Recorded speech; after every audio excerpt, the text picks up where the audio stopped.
Thank you very much, Chairman Hurd and Ranking Member Ledger-Fernandez, my friend from the Rules Committee, Ranking Member Huffman and Chairman Westerman. Thank you so much for having me here today at the subcommittee.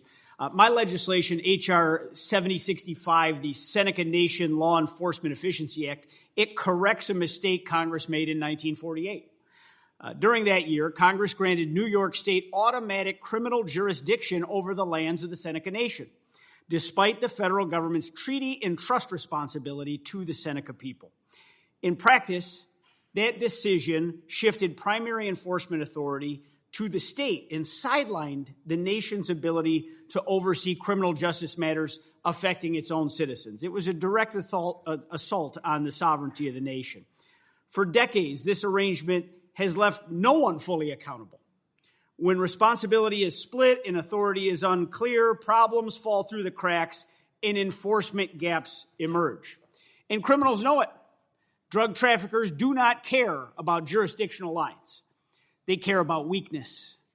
The current system has allowed those gaps to persist, contributing to heroin and fentanyl trafficking on and around Seneca territory and harming families across Western New York and the Southern Tier.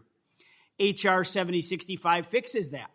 The bill removes New York's automatic jurisdiction under the 1948 statute, but only if both the Seneca Nation and the Attorney General agree in writing. Any change would occur through a formal law enforcement compact between the Department of Justice and the Seneca Nation. Through that compact, the nation would, for the first time in more than 75 years, help shape its own criminal justice framework in coordination with the federal government. It restores alignment between federal responsibility and the Seneca Nation's right to exercise sovereignty over criminal justice matters on its own lands. The bottom line is simple. The bill strengthens public safety, it closes longstanding enforcement gaps, and it restores the Seneca Nation's sovereignty and autonomy in overseeing criminal law enforcement on its lands. I appreciate all of the witnesses for being here today, and I look forward to the testimony, and I yield back. The gentleman yields. At this time, it's my pleasure to introduce the witness for our first panel, Mr. Brian Mercier, Director of the Bureau of Indian Affairs within the Department of the Interior here in Washington, D.C. Mr. Mercier, welcome. Let me remind you that on our committee rules, we are going to have you limit your opening oral statement to 5 minutes, but your entire written statement will appear in the hearing record. To begin your testimony, you should see a talk button in front of you.